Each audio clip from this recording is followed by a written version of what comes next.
Em mais um dia de campanha, Jair Bolsonaro concede hoje entrevista para um podcast e permanece em Brasília. Ontem o presidente candidato à reeleição esteve no Rio de Janeiro e em Minas Gerais. Destaque de Jader Xavier. O presidente Jair Bolsonaro do PL diz acreditar que o apoio do governador reeleito por Minas Gerais, Romeu Zema do Novo, o ajudará a virar a disputa no estado. Nessa terça-feira, Bolsonaro esteve pela quarta vez em Minas Gerais, passando por Montes Claros, no norte do estado, e Juiz de Fora, na Zona da Mata. Porque acredito em vocês, e nós todos estamos aqui porque acreditamos no nosso modelo. Podem ter certeza, o Brasil continuará livre e um exemplo para o mundo democrático.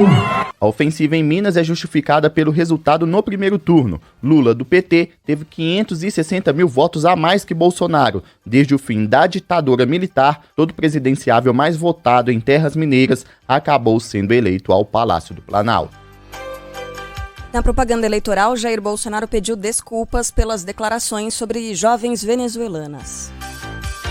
Se as minhas palavras, que, por má fé, foram tiradas de contexto, de alguma forma foram mal entendidas ou provocaram algum constrangimento às nossas irmãs venezuelanas, peço desculpas, já que meu compromisso sempre foi o de melhor acolher e atender a todos que fogem de ditaduras pelo mundo.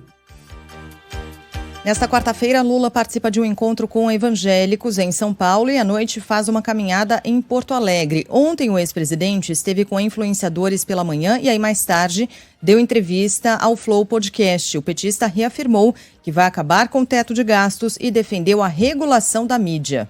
Eu sou inimigo da censura, entrei na política contra a censura. O que eu quero fazer é o que eu estou dizendo. Tem coisa que a sociedade tem que participar para mudar. Sabe, eu não vou citar coisa aqui, mas tem canal de televisão, sabe, que só fala asneira, só fala grosseria, só ofende. E a gente pode fazer uma regulação como a legislação inglesa, como a legislação americana, como a legislação alemã. Ninguém quer uma regulação como Cuba. Lula ainda pediu que os eleitores votem neste segundo turno. O TSE, deixa eu te contar, tomou uma decisão agora que as prefeituras podem colocar transporte gratuito para o povo. Sabe, porque é muito importante, o transporte está cá e uma pessoa que mora aqui na Zona Leste, se ele tiver que votar em outro lugar, ele não tem dinheiro. Cara. Então, o que tem dar um dia de transporte para o cara viajar para ir votar?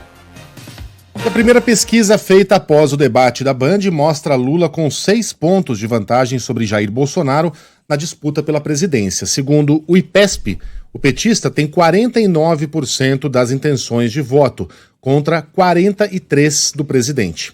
Como a margem de erro é de 3 pontos para cima ou para baixo, os dois estão tecnicamente empatados. Brancos e nulos somam 6% e 2% não sabem ou não responderam. Se considerados só os votos válidos, excluindo brancos e nulos, mesma situação, 6 pontos de vantagem no limite do empate técnico. Lula tem 53% e Bolsonaro 47%. Daqui a pouquinho, na volta do horário eleitoral, mais informações sobre essa nova pesquisa. O presidente do TSE se encontra com o ministro da Defesa após pedir o resultado da auditoria das urnas. Rafael Procópio. Horas depois de definir um prazo de 48 horas para que o Ministério da Defesa apresentasse os relatórios obtidos com a auditoria própria sobre as urnas nas eleições deste ano, o ministro Alexandre de Moraes, do TSE, se reuniu com o ministro da Defesa, Paulo Sérgio Nogueira. Segundo informações da Folha de São Paulo, o encontro, que estava fora das agendas, terminou com Nogueira se comprometendo a entregar o documento ao Tribunal Superior Eleitoral. Também, de acordo com o jornal, o ministro da Defesa teria informado que as Forças Armadas, um dos órgãos responsáveis por fiscalizar as eleições, não teria feito uma auditoria nas urnas, mas sim participado de uma série de atividades de fiscalização. Nesta terça-feira, Alexandre de Moraes determinou o prazo para a apresentação dos relatórios da defesa, para apurar, entre outras coisas, se houve desvio de finalidade e abuso de poder por parte das Forças Armadas por conta do alinhamento com o presidente Jair Bolsonaro.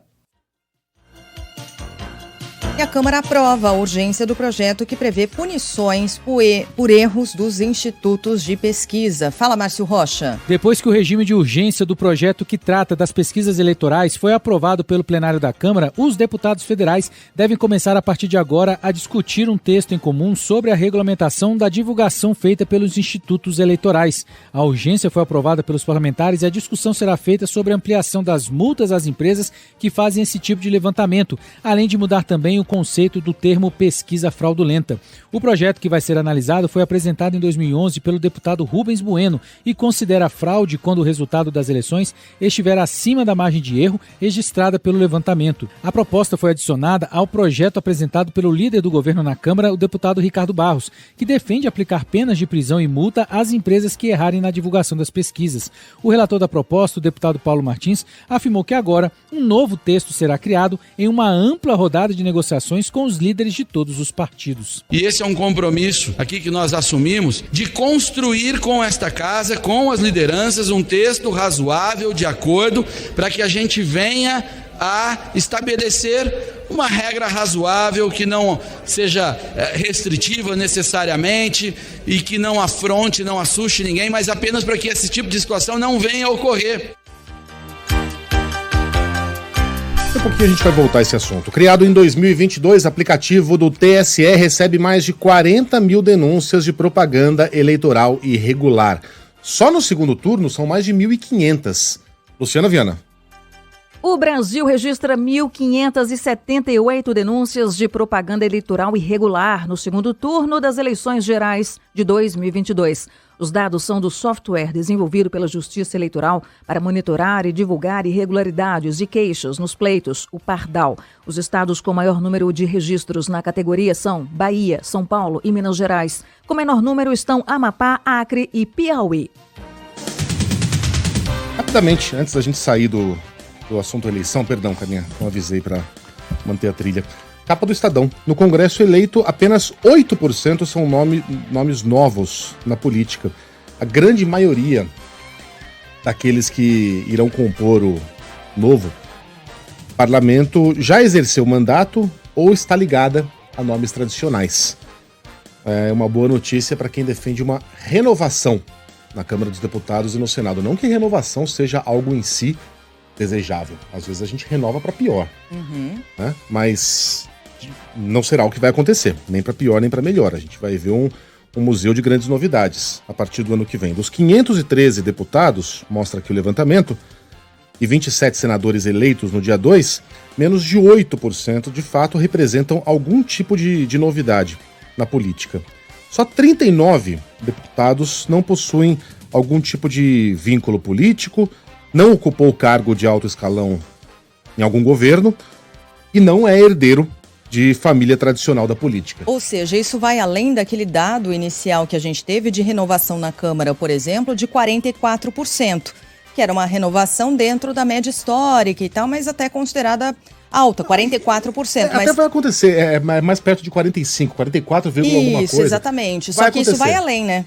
Isso vai além, porque não é simplesmente uma renovação, é gente aí com histórico já na política, se não estava nesse momento num cargo, já esteve nesse cargo outra vez, né? Isso. Por exemplo, já compunham o Senado o velho político Pilantrino de Souza. Na Câmara dos Deputados... Um nome assim, né? Um nome qualquer. Há 2 legislaturas foi eleito o jovem Pilantrino Filho. E agora entra, também na Câmara dos Deputados, o estreante Pilantrino Neto. Não deixa de ser uma renovação. Um político que já... Porém, só que a família de Pilantrinos... A família de Pilantrinos se vê mais representada no Congresso Nacional. Novidade mesmo, não tem. É só isso aí, 39 deputados e um senador que jamais ocupou um cargo público. Tá? Então... Eis aí o nosso museu de grandes novidades do Parlamento Brasileiro a partir de 2023. Prefeitos cobram o Congresso por recursos para bancar o piso nacional da enfermagem. João Pedro Melo. A Confederação Nacional de Municípios reuniu cerca de 500 prefeitos em Brasília para pressionar o Congresso Nacional para promulgar a proposta de emenda à Constituição 122 de 2015. Esse texto proíbe que a União crie novos encargos destinados aos municípios sem uma espécie de previsão de fonte de custeio, o que atinge diretamente o chamado piso da enfermagem. Essa matéria é debatida surgida no contexto da tramitação de outros projetos de lei que criam pisos salariais sem a definição prévia de uma fonte pagadora para custear as novas despesas nos municípios. Diante disso, o presidente da CNM, Paulo Zilkowski, relata que este é o momento de cobrar a aprovação de pautas que irão amenizar a situação nos mais de 5 mil municípios do Brasil. O governo federal ou a oposição faz da mesma forma que quando for o governo agir da mesma forma, tudo é igual. Eu não estou criticando o governo atual, é uma estrutura do Brasil que tem 120 anos, que chama Federação Brasileira, que nem nada é observado. O dinheiro vem tudo para cá e depois essa anarquia no retorno que vai lá para o cidadão. Segurança do metrô de Salvador, que filmou um jovem no banheiro, é demitido. Os detalhes chegam agora com a Yumi Cuano. É demitido por justa causa o segurança que filmou uma jovem dentro do banheiro de uma estação de metrô de Salvador. A estudante Ayla Silva de Brito gravou um vídeo contando a situação e publicou na internet. Ela também registrou queixa na polícia. O pai da jovem, João Batista, estava indo buscar a filha na estação quando ouviu o pedido de ajuda. Depois de muito tempo, de muita insistência, ele me chamou, por favor, chega aqui vocês. Ele falou, eu realmente gravei tudo, eu gravei você no banheiro, inclusive mostrou o vídeo, mas eu vou pedir a você, porque eu sou pai de família, tenho 8 anos de metrô, por favor, não faça nada, eu cancelo tudo aqui agora. De acordo com a polícia, o homem vai responder por ter registrado atos íntimos sem autorização. Na última sexta-feira, um caso semelhante aconteceu no Rio de Janeiro. Uma mulher foi filmada por um frentista quando usava o banheiro de um posto de combustível na zona sul da cidade. O homem vai responder em liberdade pelo mesmo crime. A Justiça revoga a prisão da delegada flagrada com quase R$2 milhões no Rio de Janeiro. Pedro Dobal. A Justiça do Rio revoga a prisão preventiva da delegada Adriana Belém. A decisão desta terça-feira do juiz Bruno Rolieri, que também proibiu que ela mantenha contato com os demais acusados ou testemunhas. O magistrado considerou que o afastamento definitivo da Polícia Civil e a aplicação de medidas cautelares são suficientes para permitir a soltura da delegada. Acusada de corrupção, Adriana Belém foi presa em maio deste ano durante a Operação Calígula, que investiga o grupo criminoso responsável por um esquema de jogos de azar comandado pelo contraventor Rogério de Andrade. A mesma decisão também manteve a prisão provisória do PM reformado Rony Lessa, acusado do assassinato da vereadora Marielle Franco. Ainda no Rio de Janeiro, questões burocráticas adiam a soltura de um dos maiores traficantes dos anos 90, Gabriela Souza. O traficante Celso Luiz Rodrigues, conhecido como Celcinho da Vila Vintém, deve deixar a cadeia hoje. Ontem, segundo a defesa dele, algumas pendências burocráticas impediram a liberação do criminoso. Ele segue preso no presídio Lemos de Brito, conhecido como Bangu 6, no complexo de Jericinó, na zona oeste do Rio. A decisão de soltura é do juiz Marcelo Rubioli, da Vara de Execuções Penais, e foi expedida na segunda-feira. O magistrado concedeu liberdade a Celcinho no único processo que mantinha o traficante preso, que era sobre a acusação dele ter comandado a invasão da comunidade da Rocinha, na Zona Sul, em 2017. Segundo o Ministério Público, essa acusação contra Celcinho teria sido forjada a pedido do delegado Maurício Demétrio, acusado pelo MP de envolvimento com o jogo do bicho. Celcinho está preso há mais de 25 anos. Mais sobre o estado de saúde da grávida vítima de bala perdida no Rio de Janeiro, Pedro Henrique Carvalho. É estável o quadro de saúde da grávida de 17 anos baleada na barriga na comunidade de Manguinhos, na zona norte do Rio. A jovem perdeu parte do fígado. Segundo a Secretaria Municipal de Saúde, o disparo passou a poucos centímetros do bebê, que também tem quadro estável. A jovem está internada no Hospital Municipal Miguel Couto, na zona sul. Em nota, a Polícia Militar disse que na manhã de domingo, equipes do Batalhão de Ações com Cães faziam patrulhamento na comunidade do Jacarezinho, na zona norte, quando os agentes foram atacados a tiros.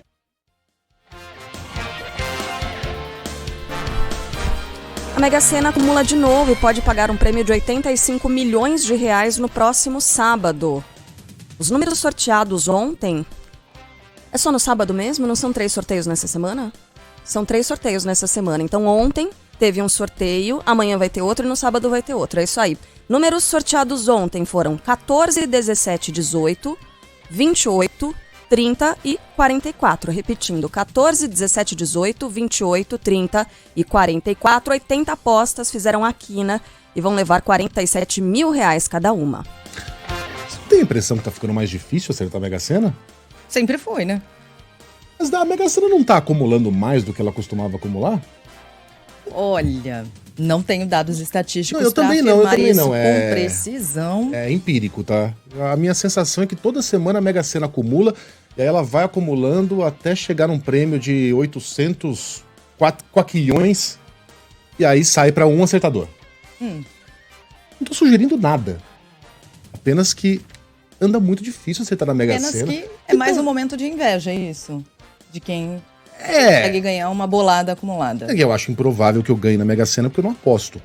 Mas eu tô achando muito difícil. Será que não é o caso de diminuir a quantidade de dezenas? Fica a dica pra Caixa Econômica Federal. Tá difícil demais, dona Caixa, de acertar na Mega Sena. Bem, às vésperas de... Você ia continuar? Não. Desculpa. Não. Vamos seguir aqui com um destaque internacional, chegando com Bruno Capozzi. Às vésperas de mais uma eleição legislativa, o direito ao aborto é uma das discussões nos Estados Unidos. Fala aí, Capozzi.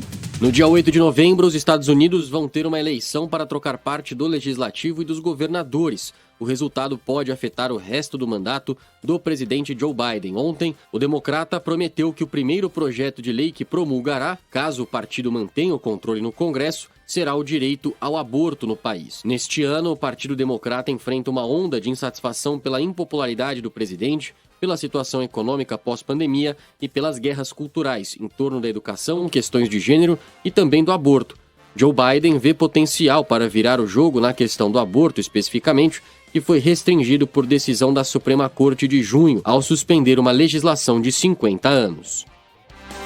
E na França, o país se vê em meio a uma greve geral, uma paralisação que atinge desde ontem os transportes, eleva muita pressão sobre Emmanuel Macron, que já não tem controle sobre o parlamento. Então é um líder enfraquecido e agora enfrenta a voz das ruas. E quando o francês vai para as ruas, sai de baixo. A reivindicação é de que Macron compense a inflação do último ano. Em setembro, a França teve a maior inflação da zona do euro, 6,2% anualizado. O sindicato exige um salário mínimo de 2.000 euros, o que equivaleria, nada mal, hein, a R$10.300. Daqui a pouquinho mais informações direto da Europa com o nosso Felipe Killing. Eu tô vendo aqui que não dá tempo de chamar as duas manchetes, nem de Flamengo e nem de Corinthians. Mas a gente pode lembrar que hoje tem a decisão do título da Copa do Brasil com quantos? 2.500 corintianos? 4.000, né? 4.000, que me parece, corintianos contra uma massa de 70 mil flamenguistas. Maracanã vai estar lotadinho, pintado de rubro-negro e um pedacinho ali de alvinegro, mas a minha coceira não para. Tem alguma coisa acontecendo. Tem alguma coisa no ar. Sheila, vamos ver hoje à noite.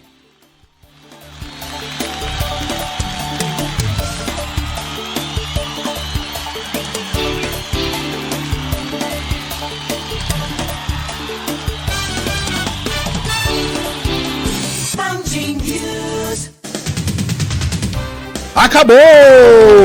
Menos um dia desse negócio. Um a menos. Faltam quantos agora? Tem quinta, 6. Tem sexta, tem sábado e depois a semana que vem inteirinha. A semana que vem inteirinha. Não sei se vocês se deram conta, mas não nesse domingo, no próximo, a coisa vai ser decidida. Teremos o segundo turno das eleições. E aí, pessoal, como é que foi a propaganda política hoje? Construtiva? Muitas boas propostas para o nosso país? Agora sim a gente sabe exatamente qual é o caminho que trilharemos a partir de 2023? Mande mensagens para nós aqui, porque a gente não consegue acompanhar a propaganda política pelo motivo de estarmos no ar entre 7 e 7h20 da manhã, para quem nos acompanha no YouTube. Aliás, muito obrigado pela grande audiência que a gente tem tido. Hoje tá fraca, bem fraquinha, tá? Mas a gente tem tido grandes audiências no YouTube nesses últimos dias. Carlinha, aqui no estúdio, bom dia mais uma vez, Carla. Bom dia. E Sheila também, mais uma vez, bom dia, Sheila. Bom dia, minha gente. Tudo bem? Tudo certinho. Então vambora. Na expectativa pro jogo de hoje à noite. Flamengo e Corinthians, Natália, decisão da Copa do Brasil. Legal, essa coceira é falta de banho. Hello! Eu não sei que coceira, eu devo ter coçado, né? Coisa de Coceira de do seu gente. joelho que você tá falando. Ah, do joelho! Eu tava falando mais cedo que eu tô com uma coceirinha no joelho e quando o meu joelho coça é porque o Corinthians vai ganhar. Gente. É verdade. Tá secando. Não. Confia no joelho. Beleza? Todo mundo apresentado então, o Galo já cantou. Hora de conferirmos os principais destaques desta quarta-feira, dia 19 de outubro de 2022. Faltando 11 dias para o segundo turno, Lula se reencontra com evangélicos em São Paulo e faz caminhada em Porto Alegre, enquanto Jair Bolsonaro concede entrevista para um podcast. Ontem, o presidente candidato à reeleição esteve em São Gonçalo, no Rio de Janeiro, e em Juiz de Fora, além de Montes Claros, em Minas Gerais. Mais informações com Valteiro de Oliveira.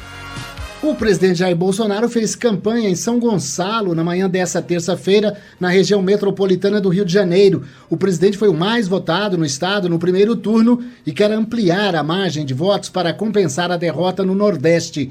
Bolsonaro tomou caldo de cana num quiosque antes de ir ao palanque. No discurso ao lado do governador Cláudio Castro, para uma multidão de apoiadores, o candidato do PL disse que combater a corrupção é uma obrigação de todo político honesto. O que nós queremos e faremos juntos é, cada vez mais, termos um povo livre e independente. Um Brasil cada vez mais melhor na sua economia. Não queremos a volta da corrupção e do descaso. Queremos honestidade, paz e progresso. Isso vocês estão tendo no nosso governo. E deixo claro, isso não é virtude, é obrigação de qualquer político brasileiro. Do Rio de Janeiro, o presidente foi para Minas Gerais. É o segundo maior colégio eleitoral do país e o estado é estratégico para a campanha. Não é por acaso que essa é a quarta vez que Bolsonaro vai a Minas Gerais só no segundo turno. Em Juiz de Fora, o candidato à reeleição pelo PL participou de um encontro com lideranças e também de um comício. A cidade escolhida é emblemática para a campanha, né? Foi em Juiz de Fora que o presidente levou uma facada durante um ato de campanha em 2018. Ao lado do governador Romeu Zema, Jair Bolsonaro desfilou pelas ruas da cidade e disse que vai ganhar no estado com o apoio do governador reeleito e dos prefeitos mineiros. Tenho certeza que o apoio do governador, dos prefeitos, nós vamos virar em todos os municípios aqui de Minas Gerais. Acredito numa grande vitória aqui. O presidente também disse que o povo mineiro, nas urnas, vai escolher o Brasil que está dando certo. É um governo também que na questão de emprego está sendo um exemplo para o mundo, a economia também, o PIB lá para cima, repito, desemprego lá para baixo, ou seja, um Brasil que está dando certo, está pavimentado para nós realmente cada vez mais o Brasil crescer e a população ter dias melhores. O presidente ainda fez campanha em Montes Claros, no norte do estado, antes de voltar a Brasília. A previsão é que o presidente passe esta quarta-feira aqui em Brasília, onde deve dar entrevistas para portais de notícias. E na quinta, amanhã, Bolsonaro faz campanha em São Paulo, ao lado do candidato ao governo do estado, Tarcísio de Freitas, do Republicanos. Já Lula se dedicou a conquistar apoio na internet e, de olho no eleitorado feminino, esteve acompanhado da esposa, a socióloga Janja, e da senadora Simone Tebet, do MDB. Quem acompanhou foi Caian Messina. Lula optou por dedicar parte do dia a uma conversa com cerca de 7 mil influenciadores de esquerda. O candidato do PT pediu engajamento à militância e o uso da verdade para combater o que chamou de fake news de Bolsonaro. O Zap é a grande arma que ele utiliza para passar suas mentiras. E nós não podemos ficar apenas respondendo às mentiras dele, esclarecendo que não vai fechar a igreja. É só mostrar o que a gente fez. Ele sabe que fomos nós que regulamos a lei em 2003 para que tivesse liberdade religiosa nesse país.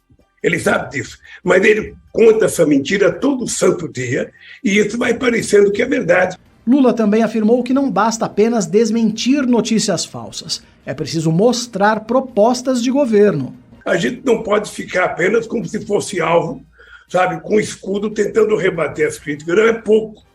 Eu acho que rebater as críticas é necessário, mas dizer o que nós vamos fazer e dizer as coisas que são importantes para o Brasil é extremamente necessário. Esse diagnóstico de ir para o que a campanha chama de ataque propositivo aconteceu justamente depois do debate na Band. A avaliação é de que Lula fez Bolsonaro demonstrar algumas fraquezas, que agora serão cada vez mais exploradas. Uma delas foi o combate à pandemia. Por que houve tanta demora para se comprar vacina?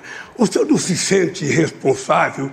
O senhor não carrega nas costas um pouco do sofrimento dos brasileiros de ser responsável pelo menos por 400 mil mortes nesse país? O encontro com influenciadores foi o primeiro, com a presença de Simone Tebet em uma participação ao vivo na campanha de Lula. Ela deve ajudar a conquistar votos dos indecisos, além de construir pontes com o agronegócio e o mercado financeiro. Gostaria de ressaltar aqui a importância que eu acho que nós temos de convencer quem pensa diferente. Agora não é hora de pregar para convertidos, agora é hora de conquistar votos. A senadora do MDB e a esposa de Lula, Janja, também têm a missão de falar com o eleitorado feminino.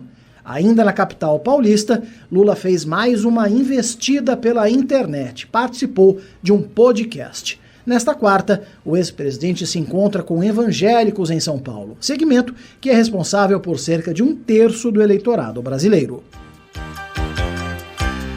Lula e Jair Bolsonaro aparecem tecnicamente empatados, no limite do empate técnico na primeira pesquisa após o debate na Band, divulgada pelo IPESP. O petista surge com 53% dos votos válidos, contra 47% do presidente.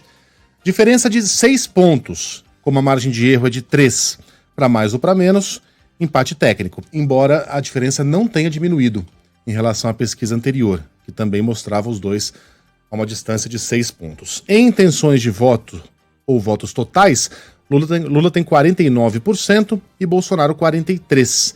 Brancos e nulos totalizam 6% e 2% não sabem ou não responderam. Ainda segundo o IPESP, 46% dos entrevistados disseram ter assistido ao debate na Band. O índice é de 53% entre os que declaram voto em Jair Bolsonaro e 42% entre os que dizem votar em Lula. Para 42% dos eleitores, o presidente se saiu melhor no encontro. 41% afirmam que o petista teve o melhor desempenho. IPESP ouviu 1.100 pessoas entre os dias 17 e 18. A pesquisa foi registrada no TSE sob o número 06307/2022. E aí saiu uma outra pesquisa, a Genial Quest. Nela, Lula aparece com 5 pontos de vantagem sobre Jair Bolsonaro no segundo turno. O petista aparece com 47% das intenções de voto contra 42% do presidente. Na pesquisa anterior, Lula tinha 49% e Bolsonaro 41%. Brancos e nulos somam 6% e 5% estão indecisos. Aí, considerando apenas os votos válidos, ou seja, excluindo brancos e nulos, o candidato do PT tem 52% e o atual presidente 48%, ou seja, os dois estão tecnicamente empatados, uma vez que a margem de erro dessa pesquisa é de 2 pontos percentuais para mais ou para menos. Genial Quest ouviu 2.000 eleitores entre os dias 16 e 18 de outubro em 123 municípios brasileiros. Nível de confiança de 95%, registro no TSE BR 04387/2022. Olha, essa pesquisa aí mostra uma redução considerável na diferença de Lula para Bolsonaro, porque há comparação com a pesquisa da semana passada, em que Lula tinha 8 pontos de vantagem. Então a diferença realmente caiu fora da margem de erro de 8 para 5 pontos. Lembrando que essa pesquisa Genial Quest acabou de sair. Coisa de meia hora. Então tá quentinha, saída do forno. É a primeira, né, de toda essa série de pesquisas no segundo turno que mostra uma redução acima da margem de erro entre os dois candidatos. Bom, e por falar em pesquisas, o presidente da Câmara afirma que vai negociar com o Senado um único texto sobre a regulamentação das pesquisas eleitorais. Natália Pazzi. Depois que o regime de urgência do projeto que trata das pesquisas eleitorais foi aprovado pelo plenário da Câmara, os deputados devem começar, a partir de agora, a discutir um texto em comum sobre a regulamentação da divulgação feita pelos institutos de pesquisa. A discussão será feita sobre a ampliação das multas às empresas que fazem esse tipo de levantamento, além de mudar também o conceito do termo pesquisa fraudulenta. A urgência foi aprovada para o projeto apresentado em 2011 pelo deputado Rubens Bueno e considera a fraude quando o resultado das eleições estiver acima da margem de erro registrada pelo levantamento. Ministro do STF autoriza prefeitos a oferecerem transporte gratuito no segundo turno das eleições. O destaque é de Rafael Procópio. O ministro Luiz Roberto Barroso, do Supremo Tribunal Federal, liberou as prefeituras e as empresas que oferecem o serviço de transporte público para, de forma voluntária, permitirem o transporte gratuito de passageiros durante o segundo turno das eleições. A decisão também permite que os governos locais e empresas que adotarem o sistema não sejam alvo de punições eleitorais ou então no âmbito da improbidade administrativa. Além disso, mais uma vez, Barroso negou o pedido para obrigar essa gratuidade no serviço de transporte público em todo o país durante o próximo dia 30. Na terça-feira, diversos parlamentares da oposição se reuniram com o ministro para discutir esse tema. No dia 30 de setembro, Barroso também negou um pedido da Rede Sustentabilidade que pedia gratuidade em todo o país, mas determinou que o transporte gratuito fosse mantido nos municípios que já aplicavam esse método e que a circulação fosse mantida com a frota de dias normais durante a eleição. O presidente do Tribunal Superior Eleitoral se encontra com o ministro da Defesa após cobrar da pasta o relatório da auditoria feita nas urnas eletrônicas. Ontem, Alexandre de Moraes deu 48 horas para que as Forças Armadas apresentem um resultado da fiscalização realizada no primeiro turno das eleições. No encontro, Paulo Sérgio Nogueira não apresentou nenhum documento, mas disse que vai prestar as informações solicitadas dentro do prazo. Em nota, o Ministério da Defesa alegou que não fez qualquer auditoria no sistema, apenas a fiscalização do processo. Em meio à disputa eleitoral, o grupo de trabalho da Câmara recomenda o semipresidencialismo no Brasil a partir de 2030. Márcio Rocha.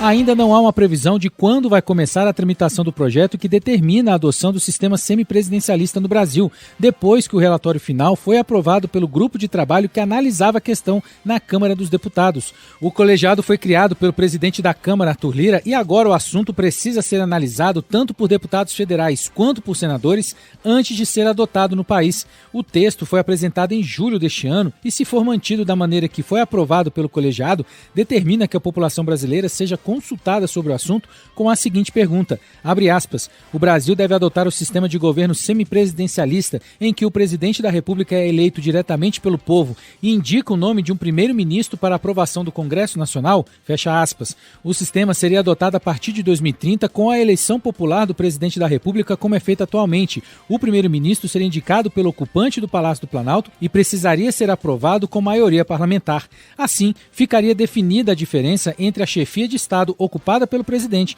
e de governo comandada pelo primeiro-ministro. Vou fazer uma rápida correção aqui, um número que a gente acabou dando errado da Genial Quest. Nos votos válidos, não é 52 Lula, 48 Bolsonaro, é 53 Lula, 47 Bolsonaro. Então a diferença, na verdade, é de 6 pontos, né? E não de 4 pontos, quando a gente leva em consideração apenas os votos válidos.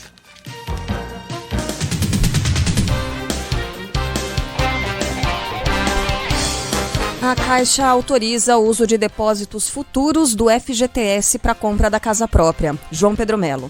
Os trabalhadores com contas vinculadas ao Fundo de Garantia cuja renda familiar mensal não ultrapasse os R$ 2.400 poderão usar os depósitos futuros para amortizar ou mesmo liquidar dívidas resultantes do financiamento imobiliário. Essa possibilidade funciona como uma espécie de caução, elevando a capacidade de pagamento e, em tese, reduzindo a taxa de juros cobrada pela instituição financeira contratada.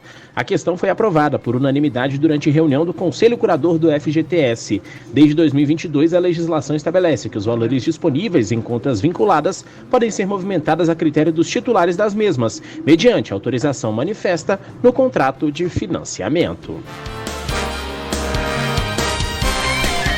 Mais sobre aqueles atos racistas em um show do cantor Seu Jorge no Rio Grande do Sul. Jean Costa. Autoridades manifestaram apoio ao artista Seu Jorge após o episódio de racismo que sofreu em Porto Alegre no clube Grêmio Náutico União. O governador do estado gaúcho, Ranolfo Vieira Júnior, pediu desculpas pelos ataques e afirmou que a investigação seguirá com total isenção.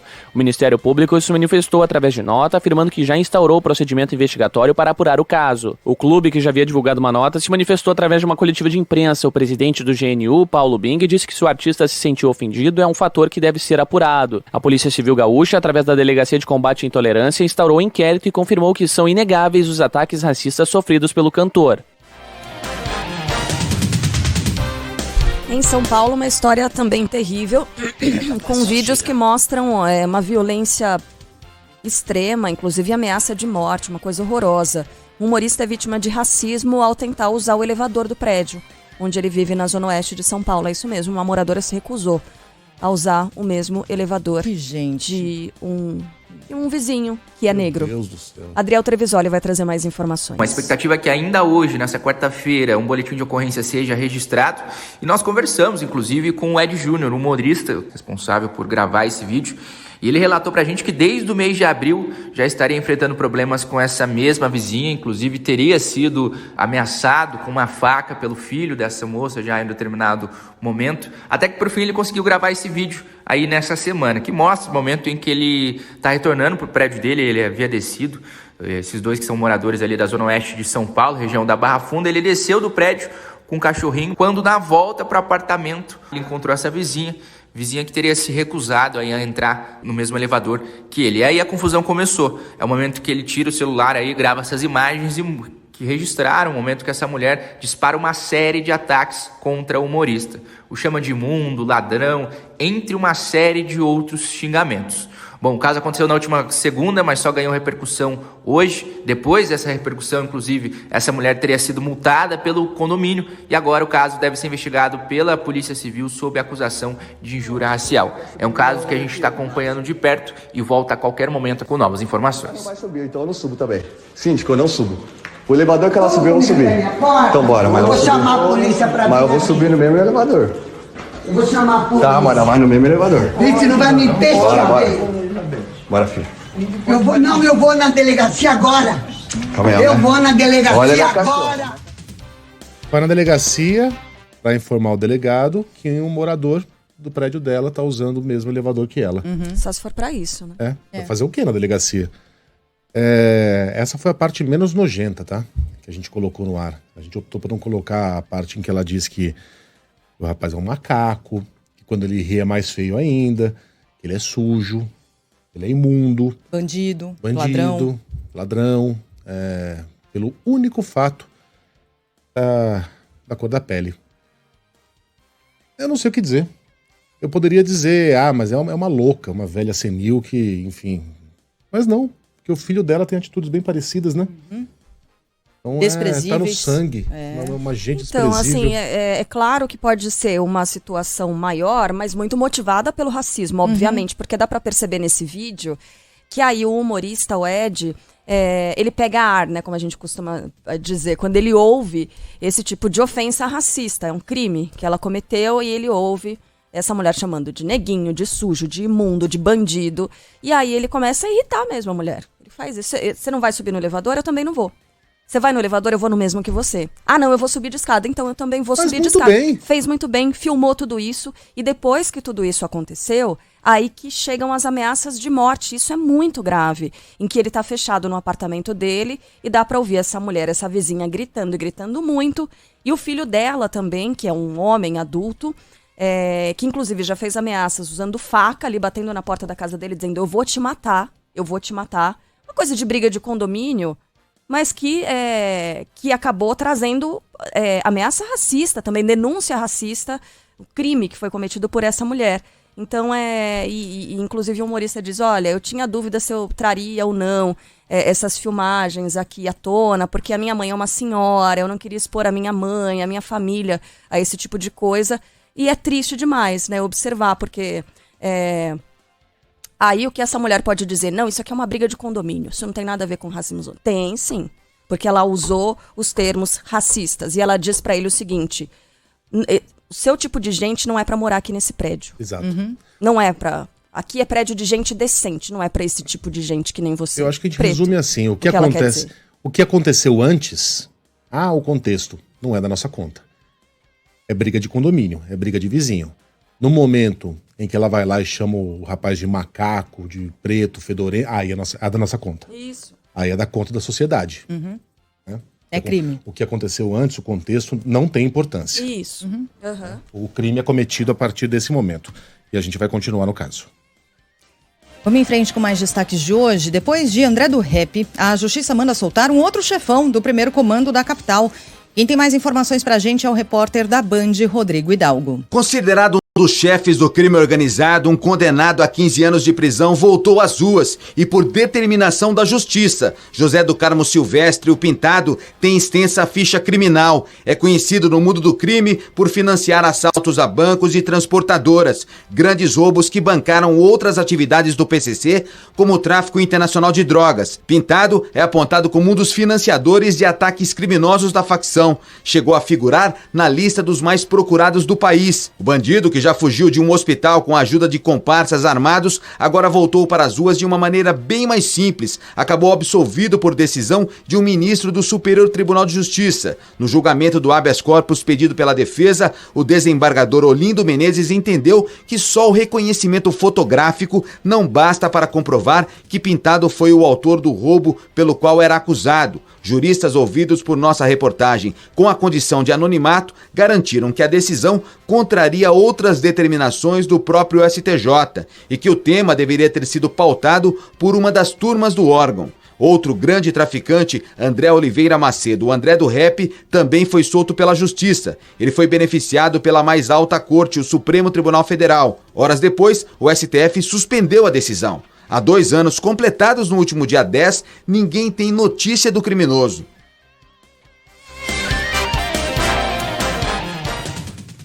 Supremo Tribunal Federal cobra o pagamento de multas milionárias de Paulo Maluf. Fala aí, Reni Ravanelli. O ex-prefeito de São Paulo e ex-deputado Paulo Maluf tem até a semana que vem para pagar multas que somam perto de R$2.800.000. Os pagamentos se referem a 2 ações penais em que Maluf foi condenado por lavagem de dinheiro e crime eleitoral. A cobrança partiu do ministro Edson Fachin do Supremo Tribunal Federal, depois de um pedido da Procuradoria-Geral da República. O STF destacou que se trata da última intimação contra o político.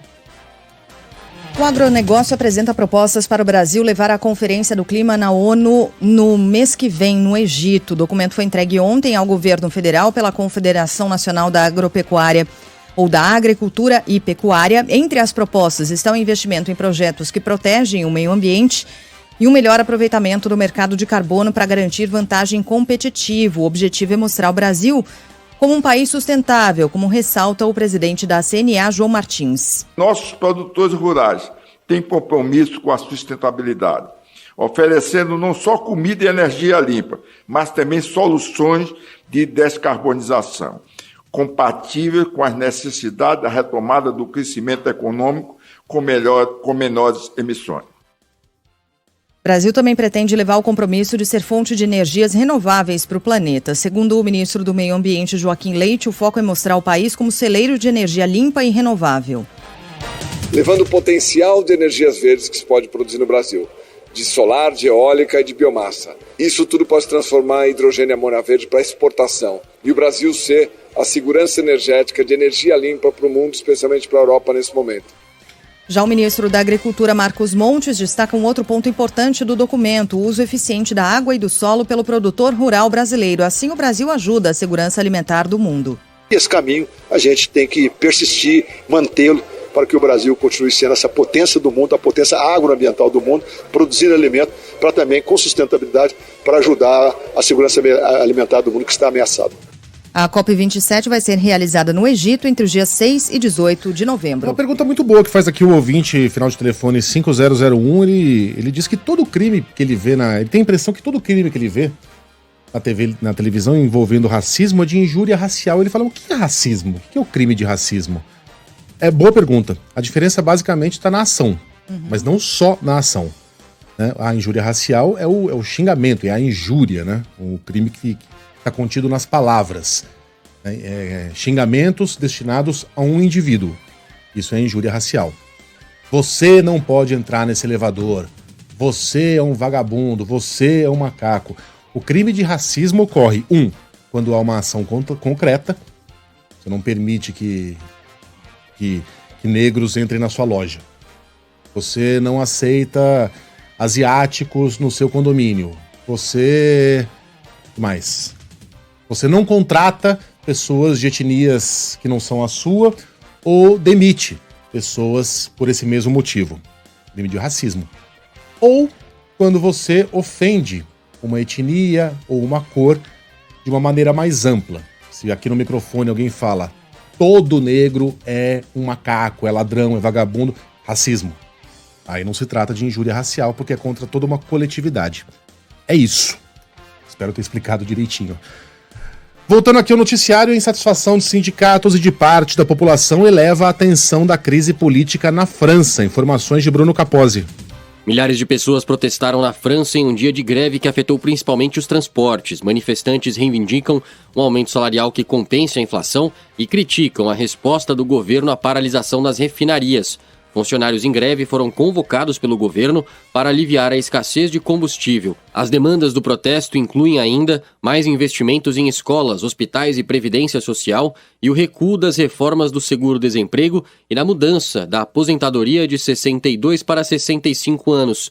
Sindicatos falam em 300 mil pessoas nas ruas e o governo francês em pouco mais de 100 mil.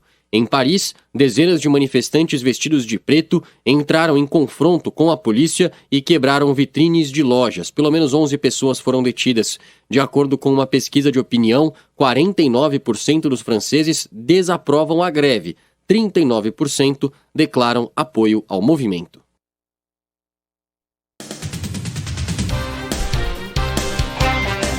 A Ilha do Retiro é interditada após a invasão de campo na partida entre Sport e Vasco. Cacá Barbosa.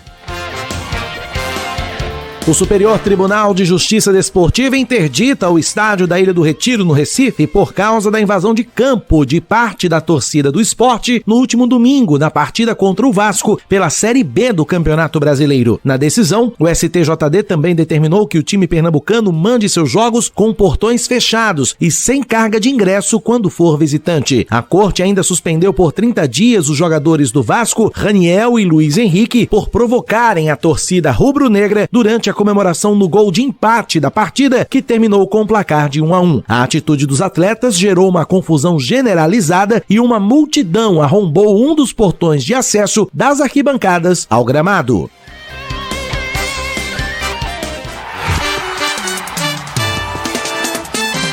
Futebol, com Milton Neves. Oferecimento Perdigão. Manda brasa com Perdigão na brasa. Casa do Construtor. Aluguel de equipamentos. Ligue 0800 200 0217. E Sicredi. Conheça a primeira instituição financeira cooperativa do Brasil. Sicredi. Gente que coopera, cresce.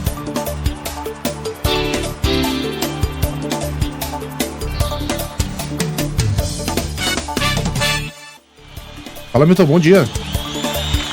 Megali, bom dia, Megali, Carla Bigato, Sheila Magalhães. Oi, olha, eu tava ouvindo você mais cedo, viu, o meu caro Megali? E você é um estudioso do futebol. Flamengo e Corinthians, o que vai acontecer? Eu vou seguir os seus conselhos, quer ver? São frases novas na história do futebol. Quem vai ser campeão hoje no Maracanã? Deus vai decidir por volta de 11h30 da noite. Yuri Alberto. Quem fizer um gol a mais, ganha hoje a Copa do Brasil lá no Rio. Em futebol, tudo pode acontecer. E o jogo só acaba quando termina. O jogo é jogado e o lambari é pescado. O futebol é uma caixinha de surpresas. O jogo só acaba quando termina. Frases maravilhosas, sensacionais e inéditas. Resumo da ópera: Flamengo campeão e bom dia.